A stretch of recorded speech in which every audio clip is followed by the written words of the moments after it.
très content de vous retrouver ici au Touquet. Je pense que vous connaissez à peu près toutes et tous cette belle ville présidentielle, hein, puisque là, c'est le président Macron qui habite juste à côté. Donc, si vous avez envie de lui dire un petit mot concernant le rehaussement des seuils, je vous déconseille de le faire parce que la villa est vraiment très bien gardée, tant de ventes derrière. Donc, en partant peut-être à l'hôtel de ville, vous ne le ferez pas. Peut-être qu'en revenant de caravane ce soir, vous aurez des velléités de le faire, mais vraiment, je vous le déconseille. En toute cause, la villa est juste à côté.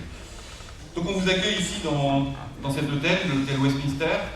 J'espère que vous apprécierez la journée que vous y passerez et puis la nuit. C'est un hôtel qui a été inauguré en 1924, donc il y a 100 ans.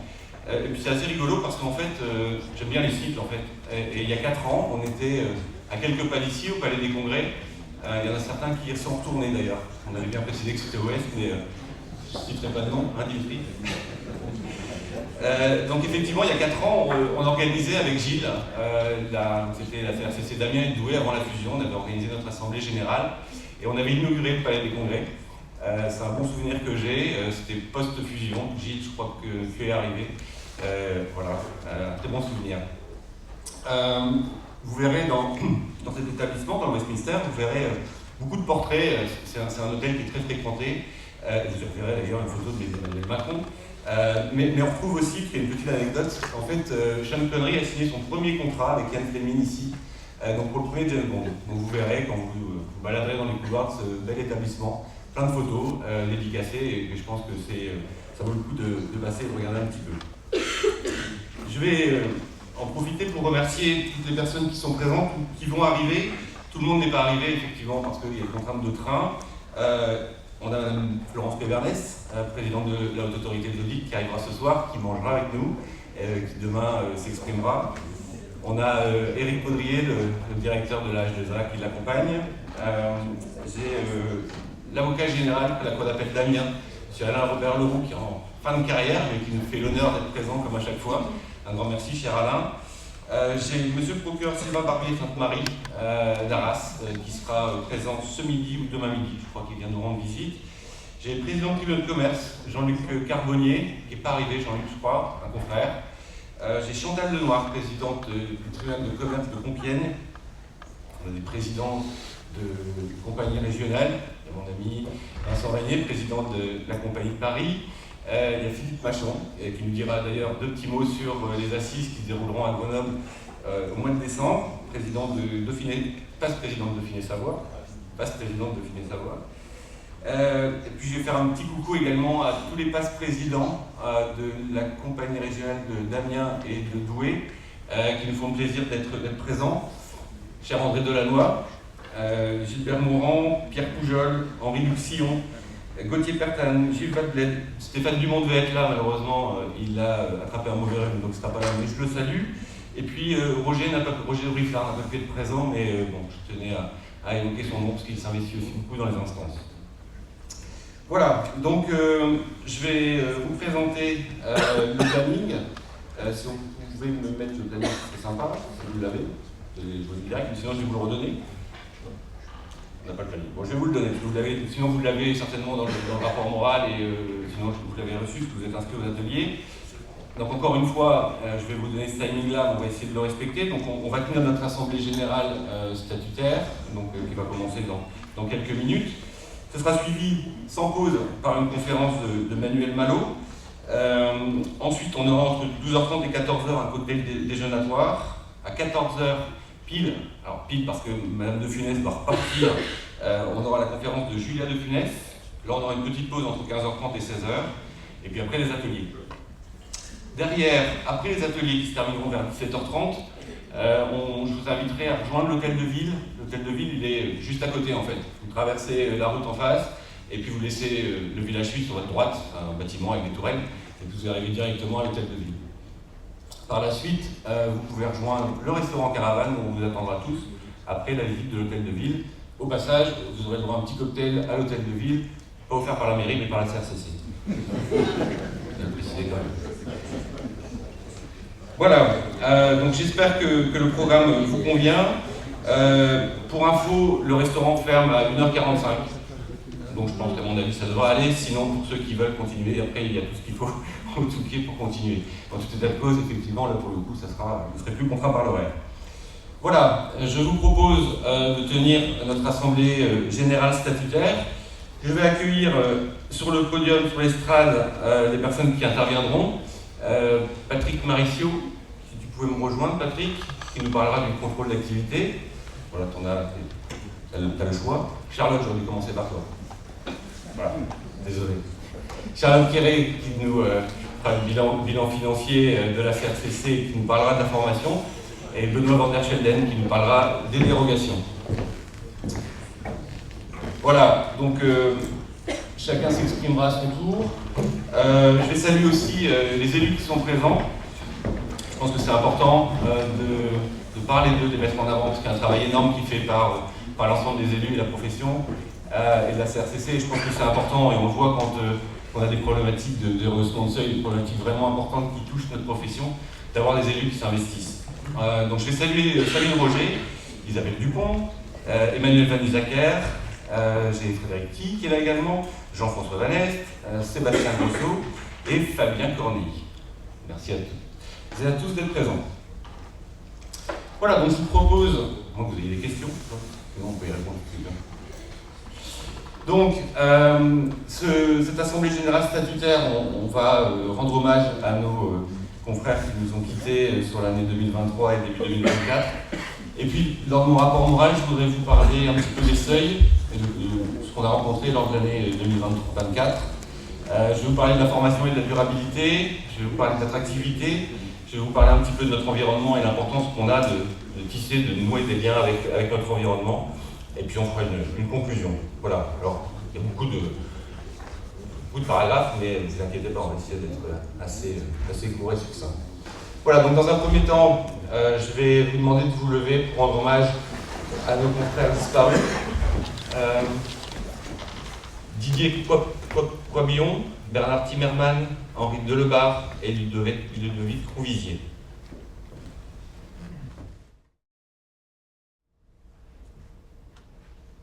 Je vous remercie. Alors, je vais commencer par vous parler un petit peu des seuils. C'est vrai que vous l'avez tous et tous vu, fin février 2024, on a eu un décret qui est paru, qui a rehaussé les seuils. On est passé de 8 millions de chiffre d'affaires à 10 millions et 4 millions de bilan à 5 millions. Un décret qui est passé quasiment inaperçu au début. La CNCC avait dit qu'elle ne se battrait pas contre ce rehaussement parce qu'elle estimait que, encore une fois, Bercy pourrait penser qu'on essaye de récupérer du business et qu'on essaye encore de se battre contre des choses qui ne méritent pas. On a pu discuter avec la CNCC, bon, au final ça s'est arrêté là. Et une question qui peut se poser après quand on voit les décisions qui sont prises tout au long de notre vie, de notre carrière, c'est les décisions qui sont prises par Bercy. Notre ministère de rattachement, notre tutelle, c'est la chancellerie. Je pense qu'à un moment donné, il faudra peut-être se pencher sur le fait d'être attaché à Bercy plutôt qu'à la chancellerie, parce qu'au final, les vraies décisions se prennent à Bercy. On avait encore hier soir une discussion avec Vincent à ce sujet. Je pense qu'à un moment donné, il va falloir vraiment prendre les choses à bras le corps et essayer de voir comment on peut résoudre ces problématiques-là. Donc en fait, ce qui s'est passé, c'est que 3 semaines plus tard, cette décision de rehaussement des seuils, donc de passer de 8 à 10, en fait, on avait des bruits de couloir. Vraiment, moi, lundi matin, j'ai eu un appel d'une personne dont je tairai le nom, que j'appellerai hors taxe. Alors si vous faites un peu, voilà, vous trouverez vite de qui il s'agit. Et qui avait des informations et qui me disait est-ce que tu as des informations sur le rehaussement des seuils?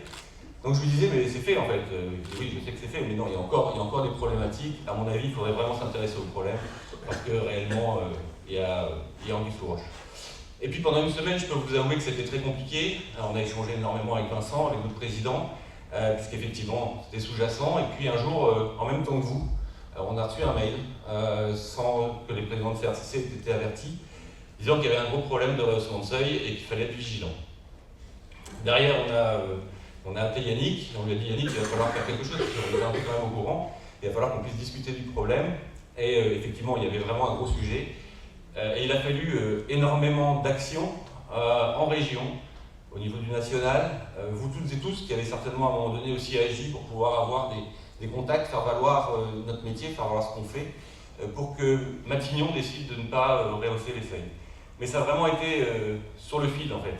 Et je pense qu'il faut vraiment prendre conscience de ce qu'on fait, de ce qu'on doit transmettre auprès de nos clients, parce qu'en fait, cette fois-ci, on a été sauvé par les syndicats patronaux, ce qui n'avait pas été le cas dans la loi Pacte 2, Pacte 1, pardon. Mais quand on voit le carnage que ça aurait pu faire, je vous avoue que j'ai... Je ne sais pas si c'est vraiment utile de mettre... quand on voit le carnage qui aurait pu être fait avec un rehaussement des seuils, je vous avoue que j'ai eu des appels téléphoniques de personnes qui étaient vraiment... alors, quelle que soit la taille du cabinet, hein, j'ai eu des cabinets plutôt de taille importante et des tout petits cabinets qui venaient, pour le frère qui venait de racheter une clientèle. Et je peux vous assurer que la semaine qu'on a pu passer, elle était vraiment très anxiogène parce que, en fait, il y avait 75% des mandats qui disparaissaient, quoi. Donc, en clair, c'était la disparition d'une grosse partie de la profession. Donc, alors on s'est battu, on a mené toutes les actions. Moi, je pense que pendant une semaine, tous les contacts que j'ai pu avoir pendant 5 ans, je pense que j'ai appelé tout le monde. Vincent a fait un énorme travail aussi. Je suis allé jusqu'à rappeler Mme Guéguin. J'ai échangé avec Alain Robert pour lui réévoquer les problématiques de ce que causerait un rehaussement des seuils. Et effectivement, je pense que tout ce travail qui est fait par les élus est important, mais je pense qu'aussi le vôtre est aussi important. Le vôtre, celui de vos collaborateurs, c'est au travers des travaux qu'on mène au quotidien qu'on va réussir à faire valoir notre travail, notre valeur ajoutée. Donc je pense que vraiment il faut prendre conscience de ça et continuer à travailler. Moi je trouve que depuis 5 ans où je suis élu à la tête de cette compagnie, je trouve que les choses ont beaucoup changé, je les ai vues évoluer. Je ne dis pas que c'est moi, hein. Je dis juste que le travail commun des CRCC, de la CNCC, de la compagnie, de la communication qui a été mise en place par la compagnie nationale a beaucoup évolué et a fait évoluer les choses dans le bon sens. Par contre, c'est quelque chose qu'il ne faut pas laisser de côté parce qu'à mon avis, le rehaussement des seuils, c'est quelque chose qui peut arriver de manière très rapide. Parce qu'on le sait aujourd'hui, c'est un simple décret. Bon, voilà. Quand on connaît l'histoire, quand on sait qu'à un moment donné, c'est le président Macron qui, à l'aube des élections européennes, s'est dit ça va pas, il va me falloir des lois, il va falloir une loi de simplification, et que c'est un énarque qui aurait dit il y a qu'à augmenter les seuils de l'audit. Quand on sait qu'à Bercy, il y a un énarque qui est arrivé, j'ai envie de dire, il faut vraiment se méfier. Donc voilà, je pense que les compagnies, les élus doivent continuer à travailler en ce sens-là, mais je pense que c'est un travail collectif, c'est un travail du quotidien qui vous concerne aussi et qui concerne vos cabinets. Voilà, c'est ce que je voulais vous dire sur les seuils. Alors, ce n'est pas forcément la partie la plus sympa hein, de mon rapport moral, mais il fallait quand même que je puisse vous le souligner. On va passer à des choses plus gaies. La durabilité et la formation. Fin 2023, la France était le premier pays à transposer la directive CSRD. Il y a eu un énorme travail qui a été réalisé par les CRCC, par la CNCC, par le régulateur, par la chancellerie. Je pense que c'est quelque chose dont on doit s'emparer. Madame Malo n'est pas là, elle en parlera tout à l'heure, je discutais avec elle hier soir. C'est quelque chose qui va nous permettre d'ouvrir en fait nos champs de compétences. Aujourd'hui, on est sur la certification d'information financière. Demain, on pourra certifier de l'information extra-financière. Je pense que de se dire non, je ne le fais pas parce que je ne suis pas concerné, parce que les sociétés que j'audite, elles ne sont pas concernées, elles sont beaucoup trop importantes, je pense que c'est une grosse erreur. C'est une grosse erreur parce que par ruissellement, à un moment donné, les petites entités qui sont en dessous, elles vont devoir rendre des comptes à la société qui leur donne qui leur demande des comptes, et il faudra pouvoir certifier. Alors peut-être pas un rapport de durabilité aussi complet que ce qui sera fait pour la société du haut, mais en tout cas quelques informations financières. Je pense qu'il y a des normes PE qui sont en cours d'élaboration pour la durabilité. Je pense que ça c'est vraiment quelque chose qu'il ne faut pas laisser de côté. Juste un exemple, hier j'avais un client qui m'appelait et qui me disait il va falloir qu'on pense à la durabilité parce que l'année prochaine il faudra que je nomme un commissaire aux comptes qui sera à même de certifier notre rapport. Je suis convaincu que si je ne suis pas inscrit sur la liste de la H2A, au prochain renouvellement, il va prendre un commissaire aux comptes qui fera et l'information financière et l'information extra-financière. Donc je pense que de laisser ça de côté, c'est une erreur. Donc je vous engage vraiment vivement à toutes et tous de vous inscrire. Non seulement parce que déjà intellectuellement c'est intéressant, parce qu'en plus pour vos clients, de toute façon vous n'aurez pas le choix, et puis parce que ça va ouvrir aussi le champ de compétences, ça va permettre l'attractivité, d'attirer les jeunes, on sait qu'ils sont de plus en plus difficiles à recruter. Donc vraiment je vous engage à vous engager dans cette voie-là, et pour preuve de ce que je pense et ce que la compagnie pense, c'est que la CRCC a décidé d'offrir 500 € à tous les consoeurs et les confrères qui seront diplômés du rapport du visa de durabilité. Donc avant le 31/12/2024, donc je pense qu'à un moment donné, ben voilà, il faut vraiment y aller, quoi. En plus, voilà, il y a une petite carotte au bout. Je ne dis pas que ça paye toute la formation, mais bon, voilà. Ah, on a dit que 500 €, c'est ça par contre. Voilà.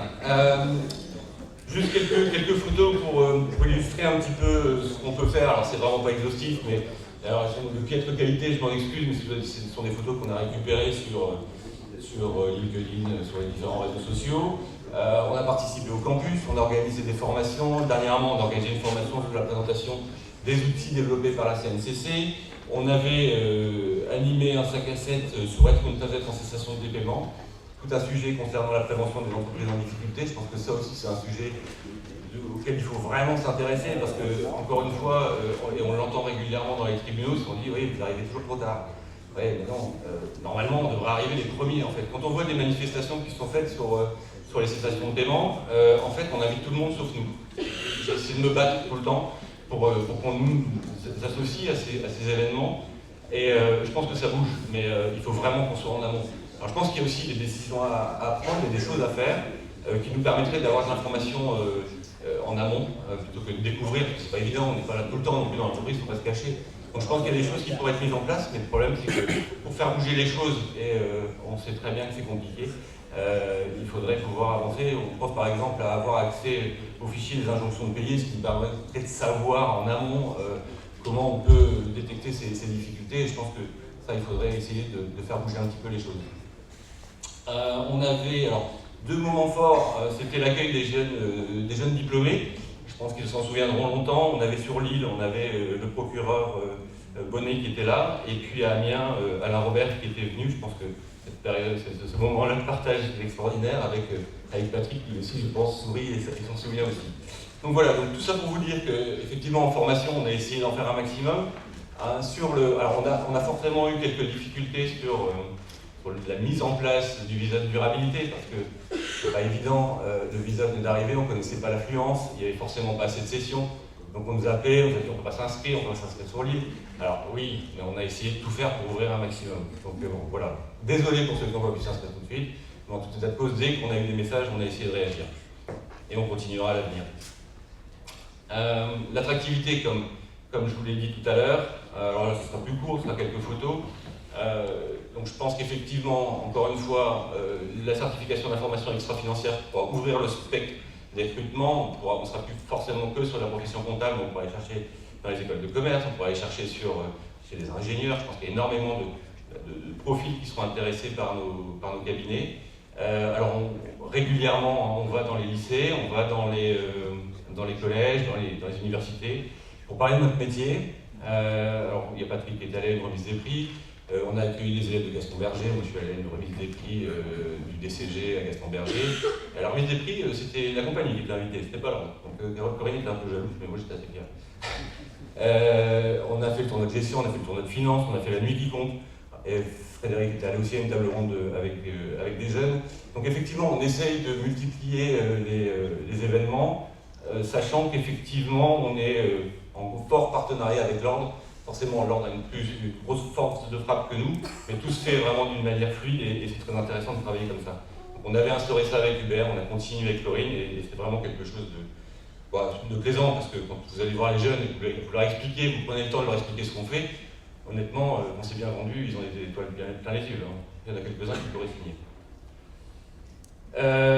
Les relations avec notre environnement, comme vous l'avez compris, on a essayé un maximum d'aller vers les syndicats patronaux, vers les politiques. On voit Frédéric ici avec un sénateur et un député. J'ai animé une table ronde au salon de transfert avec Corinne Renard sur la reprise d'une entreprise à la barre, avec un administrateur judiciaire. On a fait des rencontres franco-belges avec toutes les différentes professions du droit et du chiffre, quelque chose de très enrichissant. C'est amusant de voir comment ils fonctionnent à l'étranger par rapport à nous.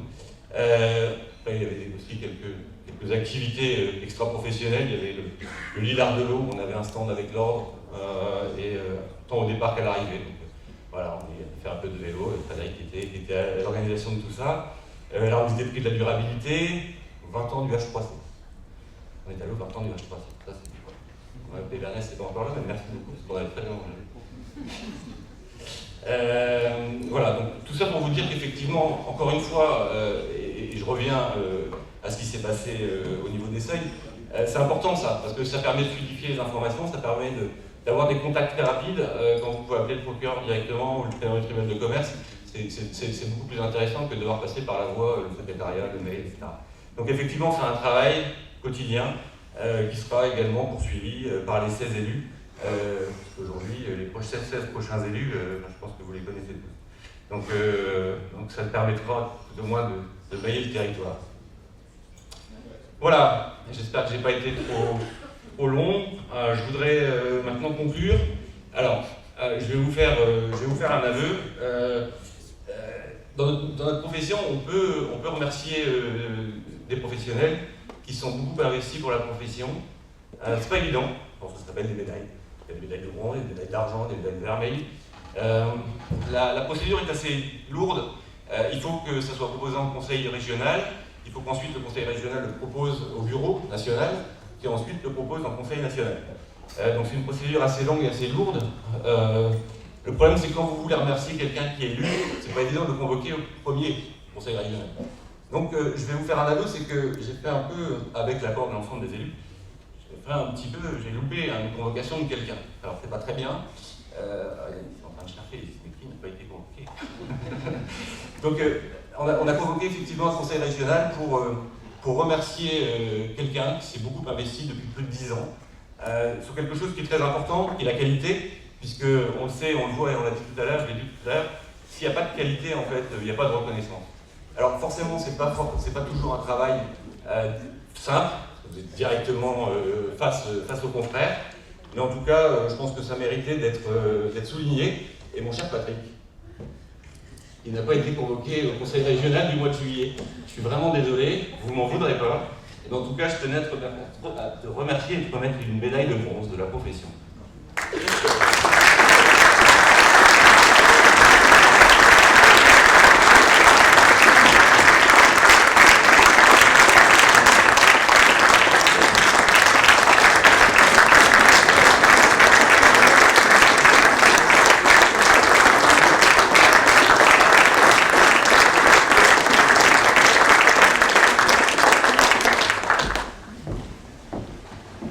Vous l'avez compris, j'ai un attachement particulier aux délégations qui nous ont été octroyées par la HEC, que croit la délégation de formation et de contrôle d'activité à la CNCT qui nous les subdélègue. Je vais vous dire, j'en fais un petit écart. Alors vous allez vous dire, mais le président c'est un vrai mafieux, c'est pas possible. En fait, j'ai pas été complet sur l'ordre du jour. C'est-à-dire qu'effectivement, on doit convoquer le conseil régional et puis il faut avoir un ordre du jour. Sauf que l'ordre du jour, c'était remise une médaille à Patrick Marisson. Mais j'ai pas été complet en fait, parce que je voulais également mettre en avant quelqu'un qui s'est beaucoup investi pour la formation tout au long de ces 10 dernières années et qui continue encore pour ses 4 ans. Et Charlotte était convoquée, hein, pas de souci, mais le matin, 1 heure avant, ça s'est passé au mois de juillet, le 30 juillet, et 1 heure avant le conseil, ça se passait en visio, et elle m'a dit « Écoute, je peux pas, je te donne mon pouvoir, je pars au marché, c'est mon premier jour de vacances. » Et donc ça m'a permis d'être rassuré, d'éviter de faire une gaffe, parce que c'était pas évident. Hein. Donc encore une fois, tout ça. Après, le PV, il a été correctement rédigé, hein, mais c'était avec l'accord de tout le monde. Donc ma chère Charlotte, je tenais à te remercier et te remettre une médaille de bronze également pour tout le travail que tu as fait et que tu feras encore pour la profession.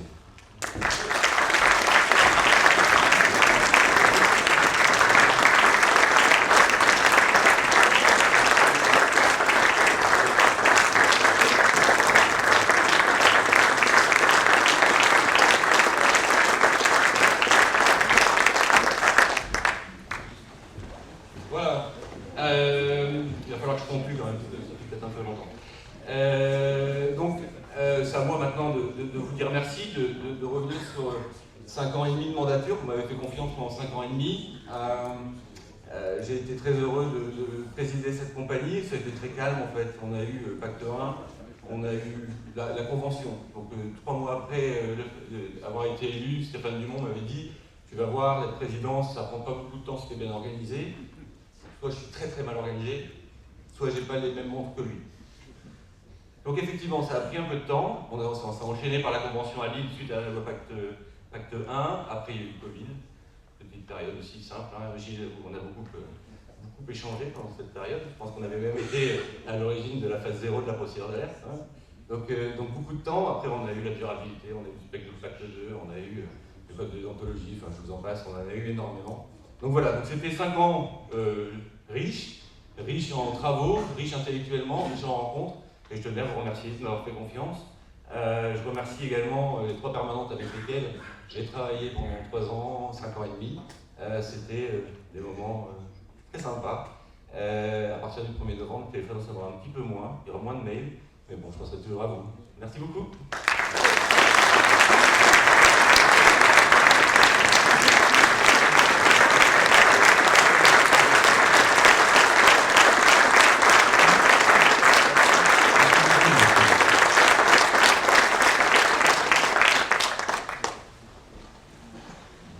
Voilà, un grand merci.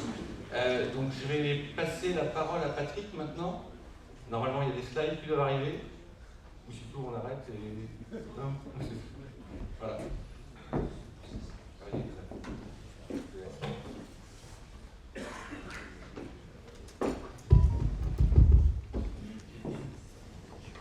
Alors, bonjour à toutes et à tous. Pour ceux que je n'ai pas salués, qui sont arrivés un petit peu après ou pendant que je n'étais pas là. Alors, première chose, c'est que je ne m'attendais pas à cette remise de médaille. Et je peux vous le dire avec une totale sincérité. Alors, pour la petite histoire, je suis effectivement en charge de cette fonction depuis 2013. Et j'avais pris la suite, et on aura une pensée émue pour lui, j'ai pris la suite de Régis Gourlet à l'époque, sous la mandature de notre ami Gauthier Pertin, qui est ici présent, qui était le président à l'époque. Et Régis avait pris donc la présidence en 2013, l'année à laquelle j'ai pris les fonctions de... alors à l'époque on appelait ça DRQ. Alors c'est pas directeur régional qualité, hein, c'est délégué régional qualité, j'insiste, il n'y a pas de titre pompeux. C'est une fonction qui effectivement est un petit peu particulière et qui, surtout sur ces 5 dernières années, a été marquée par un rapprochement très fort, une application très forte de notre autorité régulatrice, qui est le H3C, désormais le H2A depuis le 1er janvier 2024. Alors, comme d'habitude, je ne vais pas vous abreuver de slides ni trop de chiffres. Tout ce qui est lié à la délégation contrôle d'activité, qui était d'ailleurs à l'époque contrôle qualité.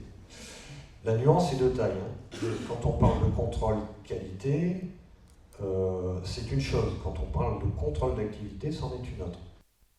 2A est organisé avec 2 départements, un département EIP, et là c'est le corps des contrôleurs de la H2A maintenant, chaque fois je dis H3C mais H2A, et puis ensuite on a une autre partie qui sont les cabinets non-EIP, qui eux sont contrôlés à 2 étages, d'une part par la CNCC directement, selon la taille des cabinets, on y reviendra juste après, notamment pour les cabinets de taille significative, c'est-à-dire de taille D et E, ceux qui sont à moins de 100 mandats et surtout ceux à plus de 100 mandats.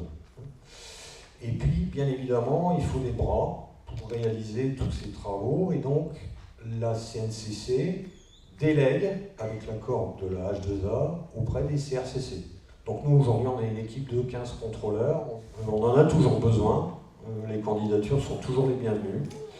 C'est pas toujours évident, mais en attendant, le principe a toujours été reconduit sur le principe du binomage. C'est-à-dire qu'en fait, depuis que j'occupais la fonction, en tout cas, alors c'était pas moi qui l'avais inventé, mais ça avait été aussi échangé avec Régis Gourlet à l'époque, c'est qu'un jeune contrôleur, alors on dit jeune, quelqu'un qui n'a pas l'habitude du contrôle et de la restitution du contrôle. Donc si on reprend ce qui a été sur cette période, les 12 années écoulées, qu'est-ce qu'on peut retenir? Parce que les slides, là, on va se limiter à 2023, puis 2024, puis on peut réductionner. C'est-à-dire qu'en fait, ce n'est plus nous qui sommes force de proposition sur les cabinets à contrôler, les unités de contrôle, mais c'est le H2A selon une sélection qui est faite. Pour deux raisons. La première, c'est que depuis 4 ans maintenant, il y a le département non-EIP du H2A qui intervient directement. Donc, pour ce qui est de la région l'année dernière, en 2023, on en a eu 47 donc, pour les Hauts-de-France, dont 15 ont été gérés par la CNCC. Cas particulier, 2 contrôles ont été directement diligentés par le H2A, qui détermine selon des critères qui lui sont propres. Notamment, mon cher président peut le souligner, le fait d'être président de compagnie régionale vous permet de bénéficier de l'intervention directe du H2A dans votre unité de contrôle. Ce qui n'est d'ailleurs pas forcément un critère incitatif pour se présenter sur les listes des élus. C'est un autre sujet. Alors, bien évidemment, tous ceux qui sont élus, dont je fais partie évidemment, quand on est contrôlé autrefois, on parlait du contrôle dépaysé, et bien moi j'ai été contrôlé par la CNCC. Et notamment, c'est majoritairement les confrères et consoeurs qui émanent de Versailles. Donc vous voyez un peu la taille des cabinets concernés qui peuvent vous contrôler. Donc ce qu'on peut retenir, c'est que finalement on voit qu'on a une grosse proportion encore de cabinets dont les tailles, alors A, B, C, D, E, je le rappelle, A moins de 5, B moins de 20, C moins de 50, D moins de 100 et E plus de 100. À partir du moment où on est D et E, il y a des critères de sélection qui sont faits directement par un contrôle directement soit de la H2A, ex-H3C, soit par la CNCC. On voit quand même qu'on a une répartition extrêmement importante de cabinets UDC, donc unité de contrôle, de taille A et B. Hein, c'est pour l'essentiel. C'est ce qui apparaît, alors je ne sais pas si ça se voit, oui. On voit ici les pourcentages, on est à 65% en fait, pour des unités de contrôle qui sont effectivement de taille modeste. Ce qui plaide encore sur ce que disait Grégory par rapport à tout à l'heure le relèvement des seuils. Le 29 février, c'est passé quand même ça, cette histoire de 4, 8, 50, on est passé à 5, 10, 50. Et puis c'est directement lié. Ce qu'on a par rapport à cela, ce qui est précisé sur le slide, c'est que contrairement à ce qu'on peut penser, il faut aussi démystifier la chose, c'est que le temps alloué au contrôleur n'est pas un temps à l'infini. C'est-à-dire qu'en fait, on a une fourchette de 10 à 22 heures, le contrôleur ou le binôme de contrôle, si c'est un jeune contrôleur, pour réaliser la mission. D'accord ? Donc 10 heures, c'est quoi ? C'est une demi-journée sur le terrain, avec une préparation en amont, et bien évidemment une restitution en aval du pré-rapport, qui est visé par, bien évidemment, le MR, CNCA, notamment. Donc, bien évidemment, on voit qu'on a également 40% des mandats contrôlés qui relèvent quand même de la catégorie moyenne entreprise, sachant que là, on est encore une fois sur des éléments où on voit qu'on est tant en petite entreprise qu'en moyenne entreprise. Vous voyez que la proportion au niveau des mandats sélectionnés, grande entreprise, association, fonds de dotation et autres, représente finalement un pourcentage relativement faible. Alors, un petit détail sur cette précision.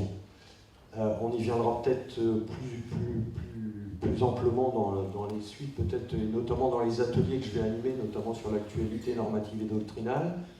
Les choix des mandats relèvent de la discrétion du contrôleur désigné sur votre dossier. Ce que je n'ai pas précisé au préalable, ce qui est un élément extrêmement important, c'est que la H2A ne nous donne pas, nous laisse une libre initiative sur les contrôleurs qui sont affectés sur les unités de contrôle. Ce qu'on essaye de faire, c'est, à minima, bien évidemment, une proximité géographique qui ne soit pas trop éloignée, c'est-à-dire qu'aujourd'hui, on couvre Compiègne, Amiens, Soissons, Maubeuge, etc. On essaye de trouver des confrères qui ne soient pas de Boulogne pour les contrôler à Fourmies, par exemple. Ça, c'est un des critères. Après, il y a des spécificités selon, on va dire, les cabinets contrôlés. Les contrôleurs ont plutôt une appétence et une compétence sur un secteur d'activité bien particulier. Sachant que, d'une manière ou d'une autre, sur la sélection qui est faite ici, c'est à la discrétion des contrôleurs avec l'accord du contrôlé. C'est-à-dire que les mandats sélectionnés, quand on est en contrôle d'opinion, c'est un partage. Et je me suis toujours, en tout cas sur les 10 dernières années, les 12 années, et en particulier les 5 dernières années, je me suis toujours, et j'ai demandé à toute l'équipe de contrôleurs, d'être dans une démarche confraternelle de sélection des mandats. Souvenez-vous, pour les plus anciens dans la salle en tout cas, certains qui ne renvoyaient pas leur QIP ou qui renvoyaient un QIP, donc le questionnaire d'information préalable qui était très mal rempli, on ne donnait pas la sélection des mandats, on les donnait 3 jours avant pour mettre le contrôlé dans une situation à problème. C'est totalement inadmissible et on a reclarifié les règles du jeu là-dessus, même si on a encore parfois quelques aspérités, il faut être clair. Donc ce qu'on peut retenir, c'est que la proportion, c'est n et n-1. Par rapport au niveau des contrôles de mandat, on voit que sur les 906 mandats qui étaient examinés, alors là c'est une statistique bien évidemment au niveau national, toutes compagnies régionales confondues, du non-EIP, on voit qu'on a quand même un pourcentage d'opinions étayées qui ne pose pas de difficulté. Ce qu'on appelait autrefois les mandats verts. Je ne sais pas si pour tout le monde ça parle. Puis ensuite, une opinion étayée mais avec des insuffisances, qu'on appelait teinté mandat d'opinion teinté orange. Et puis par contre, après, on descend dans des problématiques qui sont soit l'opinion n'est pas étayée, c'est-à-dire dans le dossier, sur notamment les objectifs et les zones d'audit critiques, il y a des trous dans la raquette qui sont significatifs. Et puis, malheureusement, on a aussi les cas d'opinion erronée. L'exemple typique, c'était quand vous mettez en annexe, nous mettons en annexe, enfin, au cas présent, les contrôlés mettaient en annexe, tout simplement, l'alias fiscal qui ne permet pas la comparabilité NN-1. Dans ce cas-là, le mandat concerné était bien évidemment classé opinion erronée. Donc on voit qu'on est quand même, par rapport à N-1, alors je rappelle 2024 en fait, alors on est sur 2022-23, donc on voit qu'on a quand même une grosse proportion, on va dire, d'opinions étayées et opinions étayées avec des insuffisances. Ça veut dire que l'opinion est correcte, mais elle mérite quand même d'être un peu plus musclée, en tout cas pour les prochaines années, sur le mandat considéré. On voit quand même qu'on a 18% par rapport à ça d'opinions qui sont soit non étayées, soit d'opinions erronées. La proportion n'est pas en amélioration, elle est plutôt même en dégradation par rapport à l'année précédente. Alors il ne faut pas en tirer des statistiques essayer d'extrapoler ce type de chiffres. En attendant, c'est quand même une proportion qui est observée au niveau d'une NAIP d'une manière récurrente. Alors, qu'est-ce qui est prévu pour 2024 ? J'ai quasiment fini, je vous rassure. Surtout Grégory qui me regarde de côté en disant qu'il va encore prendre la parole pendant 10 minutes au moins. Ben non, je vais avoir presque fini, Grégory. Donc, au titre de cette campagne 2024, on a donc 852 contrôles qui sont prévus au niveau national. On peut juste peut-être s'arrêter là-dessus et finir d'ailleurs là-dessus. Ça sera le dernier slide. Donc bien évidemment, on a toujours la sélection des mandats prioritaires. Alors ça fait partie des critères qui sont sélectionnés, c'est-à-dire que dans le contrôle, ce que je n'ai pas précisé, on n'est pas là pour faire un cours sur le contrôle d'activité, mais on a ce que vous avez, si il y a, et on va juste le préciser à l'issue de ce slide, quand vous êtes sélectionné pour un contrôle, normalement c'est tous les 6 exercices, sauf cas particuliers, notamment avec des contrôles qui ne sont pas forcément bien passés, ou éventuellement avec des particularités qui auraient fait l'objet d'une sélection par la H2A. À partir du moment où le cabinet est contrôlé tous les 6 exercices, il rentre dans la sélection, on reçoit donc une lettre de mission. On reçoit un avis bien évidemment de contrôle, donnant lieu à 2 choses. Un, la réalisation définitive de nos déclarations d'activité, et le renvoi de ce qu'on appelle un questionnaire d'information préalable. Sur cette base-là, bien évidemment, ce que je n'ai pas précisé avant, et c'est peut-être un élément important, mais à ressouligner en tout cas, c'est que les contrôleurs désignés ont été désignés au préalable et se sont assurés qu'il n'y avait pas d'incompatibilité pour pouvoir intervenir dans le cabinet concerné. Si vous êtes l'expert comptable en même temps le commissaire aux comptes, il y a un problème. Donc, on a des cas comme ça où je dois arbitrer effectivement des désistements et on doit remplacer les contrôleurs.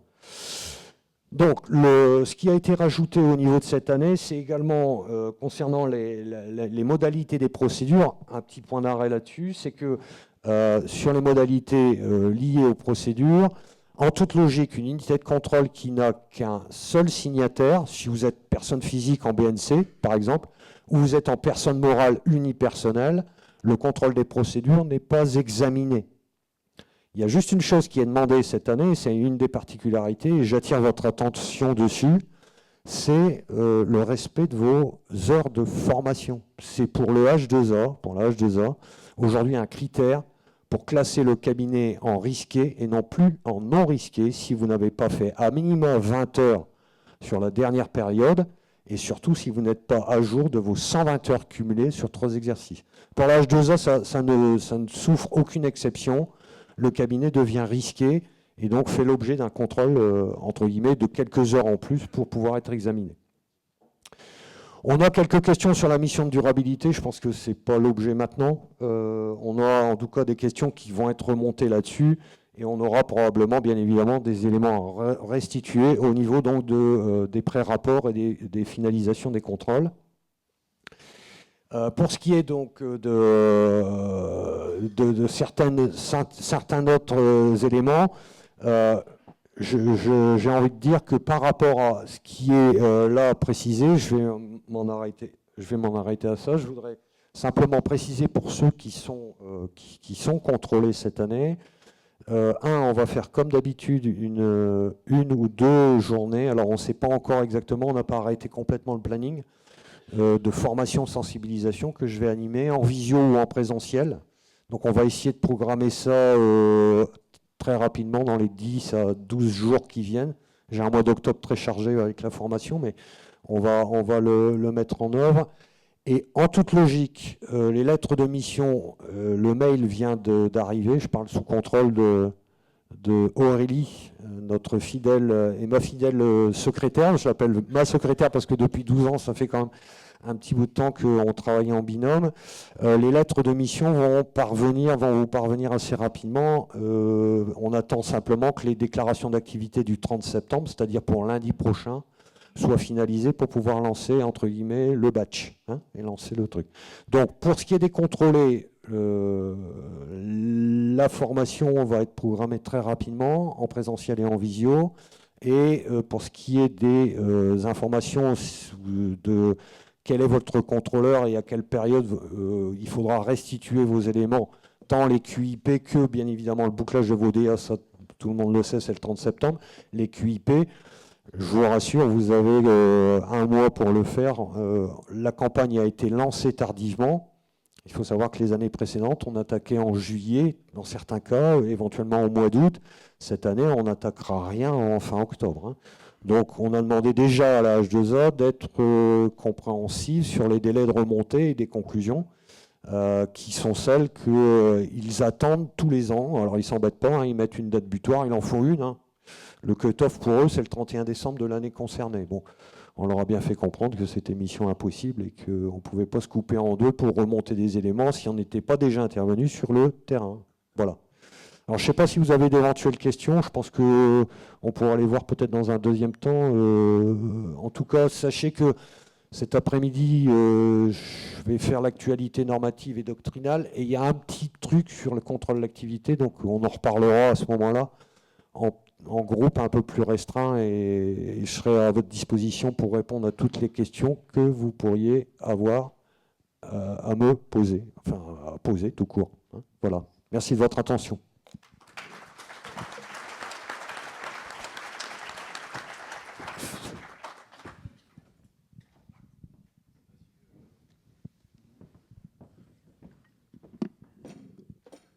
Ça fonctionne? Vous m'entendez? Oui, juste avant de laisser la parole à Benoît pour les dérogations, je voulais juste rebondir sur ce que tu disais au niveau des formations, puisqu'effectivement il y a le quota d'heures qui est obligatoire, mais le message est aussi donné par la CNCC et je pense aussi par la H2A. C'est pas parce que vous êtes inscrit sur le cursus de durabilité où vous allez valider 90 heures qu'il faut délaisser les formations sur l'information financière. Je pense que les formations régaliennes, vous devez continuer à en faire. Alors certes, vous en ferez peut-être un petit peu moins, mais le message donné par la CNCC est clair. Continuez à vous former aussi sur l'information financière, sur ce que vous faites habituellement, parce qu'on considère que vous ne pouvez pas certifier les comptes des entités sans être formé. Donc je voulais vous le souligner parce que c'est un message qu'on entend régulièrement. Je ne sais pas si vous avez cette information, Patrick, au niveau des contrôles d'activité, mais je crois que l'information vient de la H2A et c'est important de le préciser. Oui, il y a ce que... Vous m'entendez là? Parce que je ne sais pas, Oui, c'est bon. Alors, il y a ce que dit la H2A, pardon. Et puis après, il y a ce que les contrôleurs constatent sur le terrain. Aujourd'hui, je vais être très franc avec vous, il y a deux choses qui sont importantes dans le cadre du contrôle d'activité, c'est qu'on remonte, et là je parle, j'ai les contrôleurs devant moi aussi, hein, il y a l'équipe des contrôleurs, à partir du moment où on a les 20 heures minimum et les 120 heures sur les 3 années, il faut savoir, au-delà de ce que tu viens de préciser, Grégory, et tu as tout à fait raison, c'est que les 90 heures rentrent bien dans les 120 heures du quota. Heureusement. Alors je vois qu'effectivement, il y a un de nos confrères qui dit heureusement, c'était pas gagné d'avance. Il faut savoir que pour la H2A, c'était 120 plus 90. Alors on a mis les hauts là, on a simplement, et je pense qu'il n'y a pas que les MR hein, qui ont râlé, mais bon, je pense que Philippe Dandon, qui est président de la Commission nationale du contrôle d'activité, est un fervent défenseur quand même de ce qu'on appelle la démarche confraternelle dans le contrôle. Et a fortiori, depuis le temps où il est à la fonction, avec Philippe, moi aussi dans ma fonction au niveau du régional, on a quand même été très ferme dans nos réunions à Paris en disant à la H2A, bon, il ne faut quand même pas en rajouter de trop. Alors, pour compléter ce que tu viens de dire, Grégory, ce qu'on demande quand même, sachez-le pour ceux qui sont contrôlés, et demain, ça peut être moi, ça peut être un autre, hein, peu importe. Il faut, si vous êtes dans des secteurs d'activité bien particuliers, je pense par exemple les offices HLM, ou bien sur des choses un peu spécifiques, vous devez avoir des formations qui sont adaptées au secteur d'activité dans lequel vous évoluez. On voit trop encore la sélection des déclarations de formation, des formations d'expertise comptable, qui ne sont aucunement en phase avec la mission légale. Bon. Donc, soyez vigilants sur cet aspect-là. Le deuxième aspect, ce qu'on demande à minima, c'est que vous fassiez au moins un actuel, qu'il soit actuel classique, société commerciale, hein, on va dire, et l'actuel association. C'est un minimum. Et puis ensuite, à partir de là, eh bien, il faut faire tourner vos formations et les compléter. Hein. Voilà. Merci Patrick. En même temps, je leur donne la parole, donc forcément, c'est reparti. Désolé Benoît. Non. On a l'habitude. Hein. Bon, vous allez comprendre pourquoi il reste une diapo pour le contrôle qualité. Nous sommes donc deux membres élus hein, à regarder les dérogations, Frédéric Tilly et votre serviteur. On peut peut-être passer sur la seule diapo. Je ne sais pas qui est-ce qui avance. C'est moi ? Ah, pardon. Ah non, il y a plusieurs diapos. Donc, quelques rappels hein, sur les demandes de dérogation. Vous savez qu'il y a une procédure qui est simplifiée lorsqu'on remplit un certain nombre de critères sur le mandat, donc à savoir que le temps qui est concerné par la dérogation ne représente pas plus de 30% de la limite basse du barème. Lorsqu'il y a présence d'un expert comptable, mais qu'on déclare s'appuyer sur ses travaux, et lorsque donc c'est ainsi, on communique uniquement la demande de dérogation, il y a un examen qui est fait, et en règle générale, à partir du moment où le taux horaire qui est affiché sur la demande de dérogation est un taux horaire compatible avec le niveau des intervenants, hein, particulièrement le commissaire aux comptes, s'il est fortement partie prenante à la mission, la demande est acceptée. Hein. Donc ça reste valable. Ça concerne quand même beaucoup de demandes de dérogation. On peut constater qu'il y a moins de dérives que précédemment. Hein. On avait été habitué dans les années précédentes à ce qu'on ait des taux horaires qui soient relativement fantaisistes. C'est beaucoup moins le cas aujourd'hui. Ce qui veut dire qu'on est plutôt dans une bonne orientation. Donc, je reviens effectivement sur ce qui a été mis sur le slide. Hein, beaucoup moins d'heures théoriques avec un taux horaire qui est plus conforme.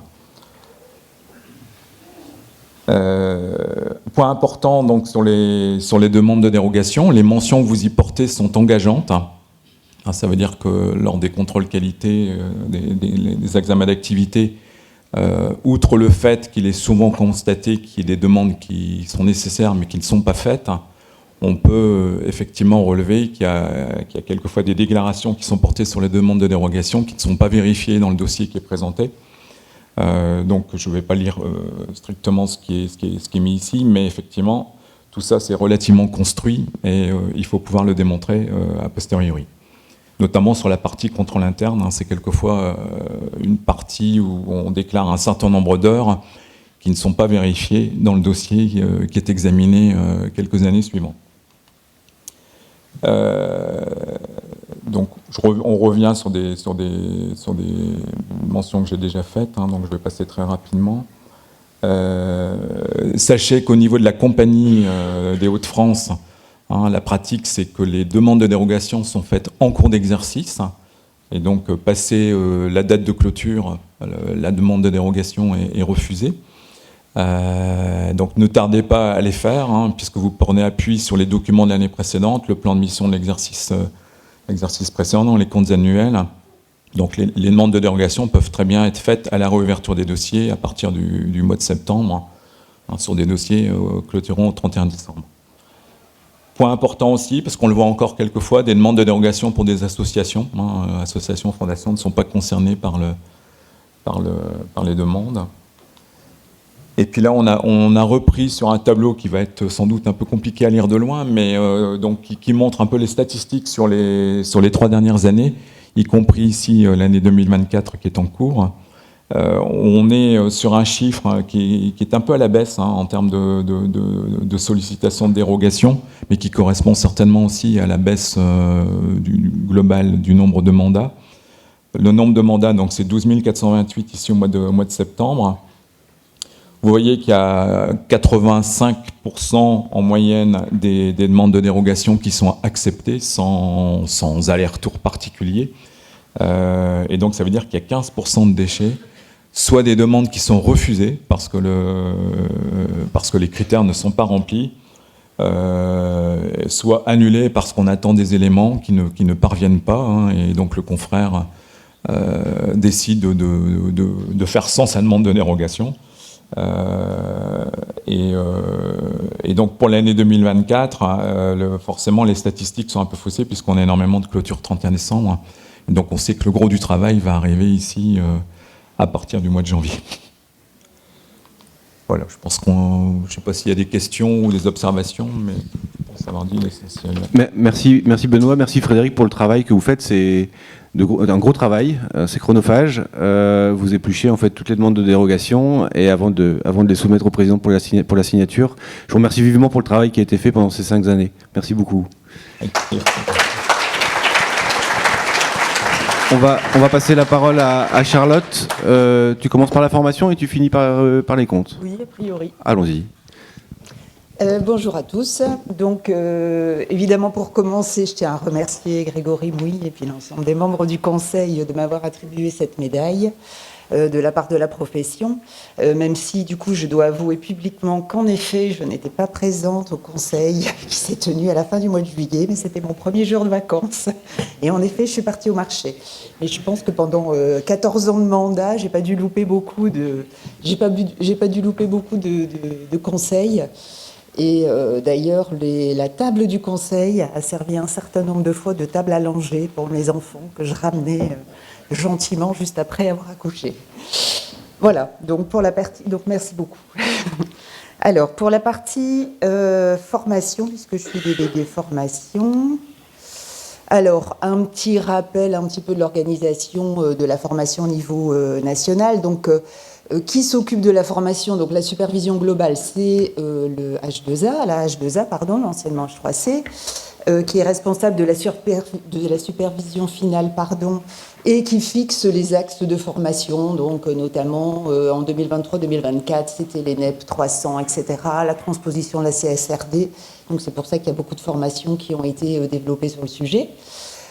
Ensuite, il y a la CNCC qui reçoit une délégation, donc c'est des délégations triennales. Donc là, en ce moment, on est sur une délégation 2023, 24, 25. Et par période comme ça, triennale, la CNCC est en charge du suivi des obligations. Et on rend compte, chaque 31 juillet, il y a un rapport qui doit être transmis à la H2A pour vérifier de quelle manière les confrères remplissent leurs obligations. En local, au niveau des compagnies régionales, on se contente juste de faire des contrôles quantitatifs des formations. Donc, vérifier le nombre d'heures, inciter les confrères à compléter le portail de déclaration de formation et vérifier tous les justificatifs qui sont obligatoirement joints à la déclaration de formation pour éviter qu'il y ait des erreurs dans les fichiers qui ont été transmis. Alors, le petit rappel, mais enfin normalement vous connaissez tout ça par cœur depuis un certain nombre d'années, donc c'est 120 heures par période triennale avec une obligation de 20 heures minimale chaque année. Pour revenir sur le sujet, mais on en avait déjà parlé tout à l'heure, donc le visa durabilité fait partie des 20 heures éligibles, il n'y a pas de souci là-dessus, il y avait eu un doute, mais en tout cas le doute a été levé. Petit changement que j'ai rappelé là-dessus, donc l'obligation, elle est satisfaite par des formats de formation complètement classiques, avec un support de formation, un test de validation, tout ce que vous connaissez maintenant par cœur avec les formations CNCC. Le changement, c'était sur la participation au colloque et conférences, parce qu'il y avait un certain nombre de confrères qui se sont fait un peu avoir, parce qu'effectivement, les heures de colloque étaient plafonnées à 40 heures sur la période triennale, toujours en glissant, et désormais, ça a été monté à 45 heures par période triennale. Voilà pour les particularités. Puis après, sinon, je vous ai mis les autres types de formation. Alors donc le fameux rapport que la CNCC est censée rendre auprès du H2A chaque 31 juillet, donc ça c'est le rapport 2024 sur la campagne 2023. Donc au niveau national, il y a 11 513 inscrits et donc désormais il y a une séparation entre les commissaires aux comptes qu'on appelle en suivi, les commissaires aux comptes hors suivi. Donc ceux qui sont en suivi, c'est ceux qui ont 3 ans d'inscription à la compagnie qui doivent donc obligatoirement respecter leurs 120 heures. Donc sachant que les nouveaux inscrits ont l'obligation de compléter leur déclaration de formation dès la première année, même s'ils s'inscrivent en décembre. De toute façon, il n'y a pas de souci. Dans tous les cas, ils seront hors suivi, donc il n'y aura pas d'histoire de plafonnement. Et donc c'est ça la séparation maintenant, c'est on est en suivi ou hors suivi. Et donc à l'intérieur des gens qui sont en suivi, grosso modo, voilà, on a 65% de confrères qui complètent leurs obligations. Et ensuite, on doit séparer les commissaires aux comptes qui ne respectent pas les obligations en annuel et sur la période triennale. Après, voilà, la distinction, c'est toujours, on va dire de 100, 120 heures, mais en dessous de 100 heures, ça pose problème et c'est dans le cadre des contrôles qualité que c'est vérifié. Donc ce ne sont pas les CRCC qui vérifient quoi que ce soit, c'est dans le cadre des contrôles qualité. Se former à la CNCC, voilà, pour faire la promotion de l'activité de formation. Donc, le catalogue de formation de la CNCC est vraiment très très large. Il s'est étoffé d'année en année. Vous avez une foule de formations qui vous sont proposées. Le calendrier des formations en région, il a été arrêté il y a un certain temps. La campagne d'inscription, elle est ouverte. Vous pouvez vous inscrire quand vous voulez. Tout est ouvert. On est à peu près content en région de ne pas avoir trop d'annulations. Je crois que l'année dernière, on a dû annuler 1 ou 2 formations. Donc, autant que faire se peut, on essaie de maintenir toutes les formations qu'on met en région, sachant qu'évidemment, à chaque fois qu'il y a une nouveauté, on l'inscrit systématiquement au catalogue. Je vous ai mis une liste de formations. Enfin, tout ça, vous avez sur le portail de la formation. Et donc, sur la formation, dernier point sur le visa durabilité.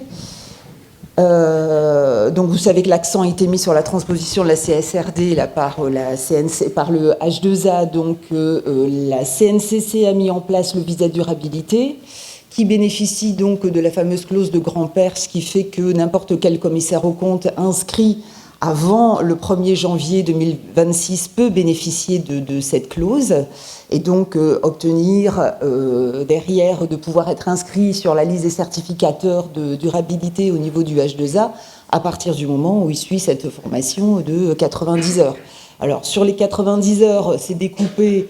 Vous avez une cinquantaine de modules, vous en avez plus de 40 qui sont en e-learning que vous pouvez faire sur des temps très courts parce que ça varie entre 45 minutes et puis 3h30. Vous faites votre test dans la foulée. Tout ce qui est en e-learning, vous avez le droit de recommencer le test de validation une fois que vous voulez. Donc je pense que c'est vraiment très très compliqué de ne pas aller au terme de la formation à partir du moment où on s'astreint à faire pendant l'année où à partir du moment où on est inscrit, puisque grosso modo on a 1 an pour faire tous les modules de formation, en gros c'est pas possible d'aller jusqu'à son terme, puisque à partir du moment où vous avez suivi tous les modules, que vous avez fait tous les tests de validation de chaque module, en gros c'est pas possible de ne pas l'avoir. Et donc après on récupère un certificat pour pouvoir demander auprès du H2A à être inscrit sur la liste des certificateurs de durabilité. Et juste le petit focus en région, on a 154 personnes, allez, on doit être un petit 600 inscrits, on a 154 personnes qui sont inscrites en région, et donc il y en a déjà 12 qui ont eu leur visa durabilité, dont Patrick qui est là. Enfin, je pense qu'il va y en avoir d'autres dans la salle, mais enfin voilà, pour l'instant on n'est que 12 en région avoir obtenu. Et donc, je rappelle la prise en charge de 500 € par la compagnie. On a voulu mettre le focus vraiment sur cette action durabilité. Donc, à partir du moment où vous êtes inscrit, vous êtes en cours de demande d'inscription sur la liste des certificateurs, on vous rémunère, enfin, on vous reverse, pardon, une quote-part du coût de la formation à hauteur de 500 €. Je peux rajouter juste quelque chose sur les titulaires aujourd'hui du visa. Apparemment, la H2A demande à ce que ceux qui ont réussi avec succès le visa reprêtent serment. Alors, je ne sais pas si c'est le cas pour certains d'entre vous qui auraient réussi. On a eu un message de Philippe Vincent hier qui dit que non, on n'a pas à reprêter serment, mais visiblement, c'est un excès de zèle de la H2A qui devrait être corrigé, et Mme PBNS nous le confirmera certainement demain.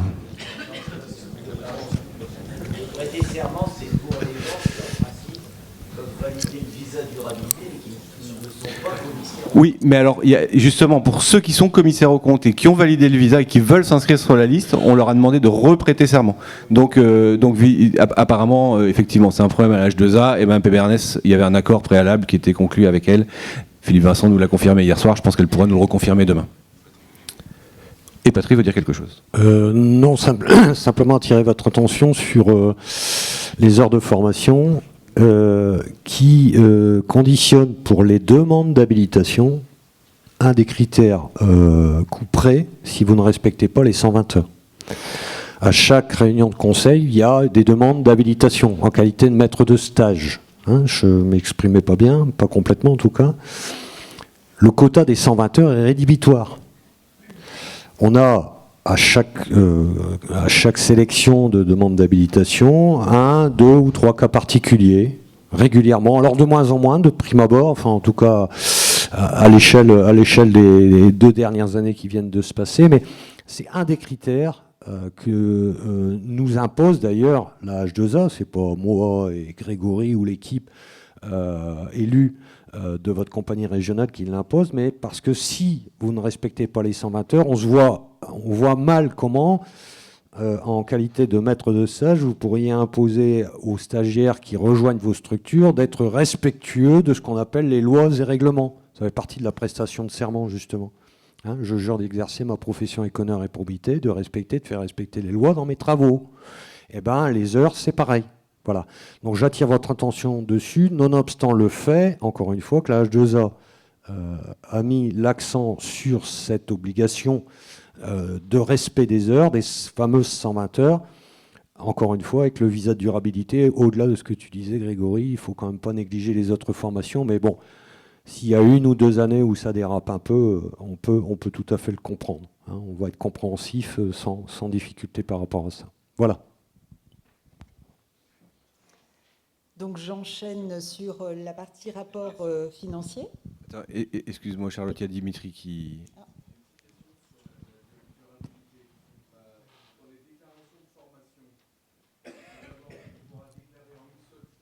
Non. Oui. Il faut que tu te paluches les 50 modules, je peux te dire que je l'ai fait. Alors pour être très franc avec vous, au titre de la période, parce que je l'ai regardé hier en préparant justement le module, j'ai 57 lignes que j'ai dû servir avec 57 attestations y afférents. C'est extrêmement lourd, mais bon. Alors, une fois que c'est un peu comme se brosser les dents ou prendre une douche. C'est-à-dire qu'en fait, une fois que tu l'as fait, c'est tout. Tu sais que ça prend 3-4 minutes, ça demande un peu d'organisation. J'avoue que les 10 premières, j'ai un peu merdé. Et puis après, bah oui, Dimitri, tu dois te coltiner ça. Alors c'est rigolo parce que ça me fait aujourd'hui, ça me fait 4 pages qui défilent sur Aglaé avec 57 justificatifs y afférents. D'accord ? Voilà. Et pour revenir à la prestation de serment, non, Grégory, de prime abord, je pense que dans la salle, je ne dois pas être le seul. Je ne sais pas, mais jeudi, nous sommes conviés par Madame Pébernès. Nous allons à une grande messe qui est celle des premiers inscrits sur la liste 2 à Paris. Alors, c'est derrière les Invalides, derrière l'école militaire, c'est rigolo quand même.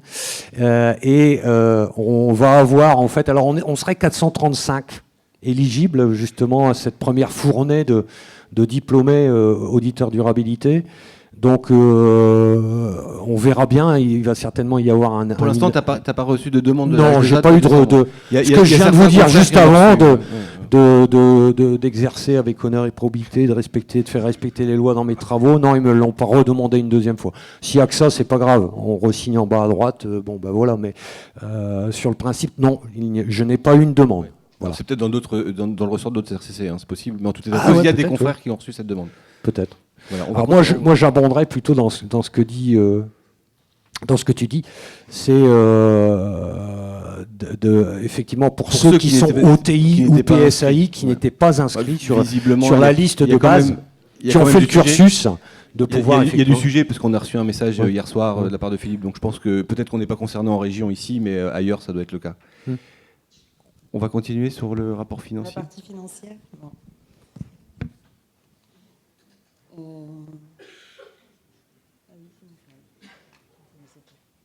Alors, j'aime bien vous donner quelques statistiques toujours avant de commencer les comptes. Donc, on est 908 membres au niveau de la Compagnie des Hauts-de-France.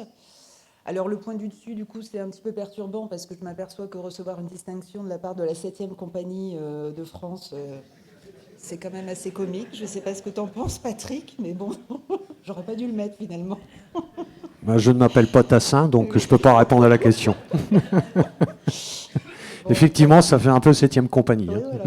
Ça permet de relativiser. Alors, en région, on a une base des honoraires facturés de 122 millions. Donc, ça change sur les 122 millions. On en a 115 millions qui sont non EIP. Hein, donc, voilà, très, très grosse majorité. Et donc en région, donc on collecte l'ensemble des cotisations à la fois pour la nationale et l'assureur. Donc sur les 2 millions, il y en a 715 pour la CNCC et 800 pratiquement pour l'assureur.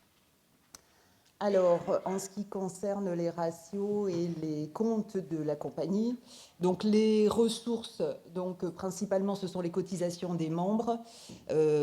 Donc, vous avez peut-être fait attention, désormais, on ne demande plus que des cotisations proportionnelles. On a supprimé les cotisations fixes, qui sont donc toujours un petit peu en augmentation parce que la base du montant des honoraires a la tendance à progresser légèrement. Donc, à la fois malgré la loi Pacte et inversement aussi malgré l'inflation. Hein. Donc, mais ça fait à peu près 5 ans qu'on tourne aux alentours des 120 millions de bases d'honoraires pour le calcul des cotisations. La contribution financière, c'est la participation du H3C au suivi des délégations, donc à la fois pour la formation et puis pour le contrôle d'activité, donc c'est à peu près stable.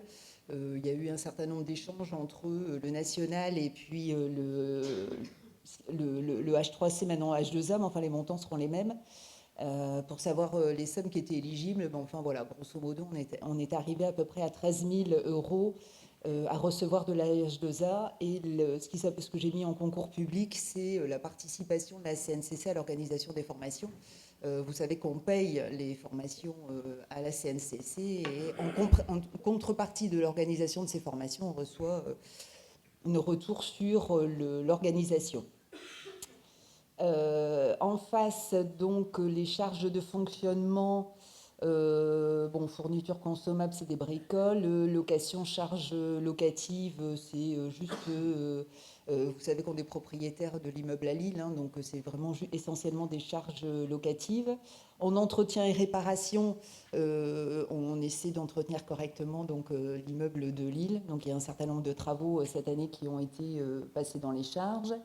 En intermédiaire et honoraire, vous allez retrouver le montant de ce qui est versé à la personne qui s'occupe responsable du contrôle d'activité et à l'ensemble des membres du bureau. Voilà, c'est toujours stable. Le gros poste de déplacement et réception, ça comprend alors, effectivement les déplacements des membres du conseil, mais c'est essentiellement l'organisation de l'assemblée. Voilà, l'assemblée et avec les universités d'été, d'automne qu'on organise. Donc voilà, ce sont des enveloppes également à peu près stables. Et après, dans les autres services extérieurs, tout ce qu'on met là, c'est l'organisation de toutes les autres formations que les assemblées, donc toutes les formations qui nécessitent éventuellement des locations de salles et le paiement de ces formations auprès de la CNCC. Donc vous voyez, voilà, le gros accent est mis sur la formation dans les comptes de charge de la compagnie. En matière de charge de personnel, on est toujours à peu près stable. On a la chance d'avoir une équipe permanente qui est stable. Et donc, on fonctionne sur un 2,6 équivalent temps plein, mais avec la même équipe avec laquelle ça se passe très bien depuis un certain nombre d'années. Les impôts et taxes, c'est essentiellement la taxe sur les salaires pour lier aux rémunérations. Et donc, globalement, quand on regarde le résultat, donc, on arrive à 91 000 qu'on vous demandera d'affecter au compte de réserve. Sachant que dans les 91 000, en fait, on avait une reprise de provision, on avait une participation liée à la détention du bâtiment d'Amiens et qui est désormais supprimée des comptes, donc voilà, qui n'aura plus lieu d'être et qui, évidemment, est un phénomène exceptionnel sur l'exercice.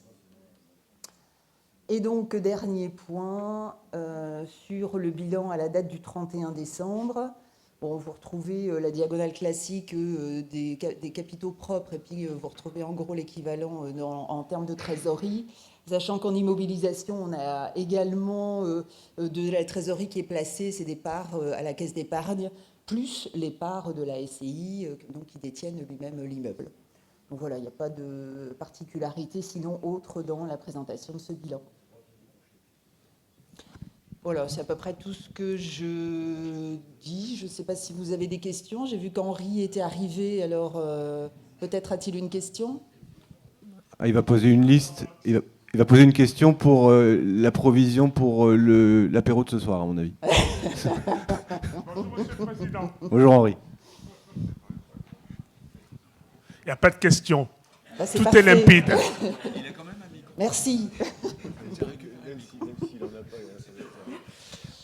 Donc après la présentation des comptes... Ouais. On va laisser la parole au censeur.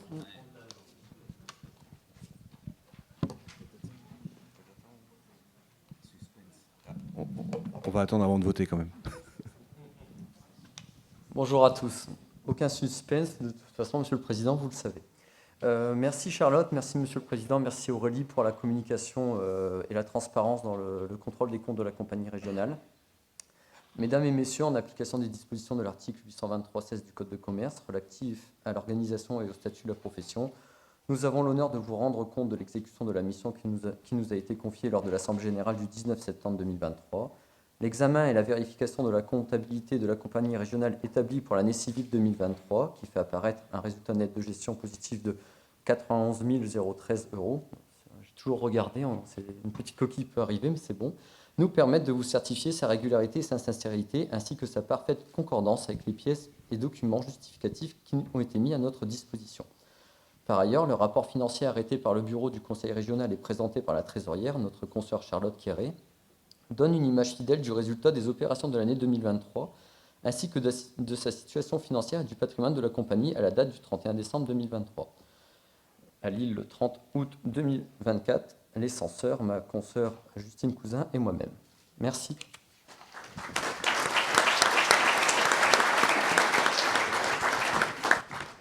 Merci Justine, merci David. Il nous reste à voter. Alors, je vais vous proposer d'approuver le rapport moral. Qui vote contre ? Qui s'abstient ? Merci. Je vais vous proposer d'approuver les comptes pour lesquels vous avez eu le rapport des censeurs. Qui vote contre ? Qui s'abstient ? Parfait, je vous remercie. Et donc, il faut affecter le résultat en réserve, Charlotte, hein ? Donc, écoutez, qui vote contre ? Qui s'abstient ? Écoutez, donc toutes les résolutions sont adoptées à l'unanimité. Nous allons donc conclure cette Assemblée Générale. Je vais juste appeler l'ensemble des élus quand même, puisque c'est la fin de cette mandature et je pense que ça serait quand même intéressant qu'ils puissent aussi tous venir sur le podium afin de pouvoir vous dire un dernier au revoir. Je vais appeler Charlotte est déjà là, Isabelle, Sabine, Emmanuel, Sébastien, Frédéric, Fabien, Jean-François, qui est là-bas. Je pense que je n'oublie personne, sinon déclarez-vous. Je pense que tout le monde est là. Donc, encore une fois, je vais remercier les permanentes qui font un énorme travail. Je pense qu'il faut souligner quand même qu'elles ont, je pense, pour toutes les trois, plus de 20 ans de présence à la CRCC. Elles sont réellement les mémoires de notre CRCC. Pour avoir travaillé pendant 5 ans avec elles, vraiment, c'est un réel plaisir et il n'y a rien qui passe. Elles se souviennent de tout. Un grand merci à vous et puis un grand merci aux élus qui sont là pour tout le travail qu'ils font au quotidien et qui sont là pour faire rayonner notre profession. Plus que jamais, il faudra continuer sur cette voie-là sur les 4 prochaines années. Merci à toutes et à tous.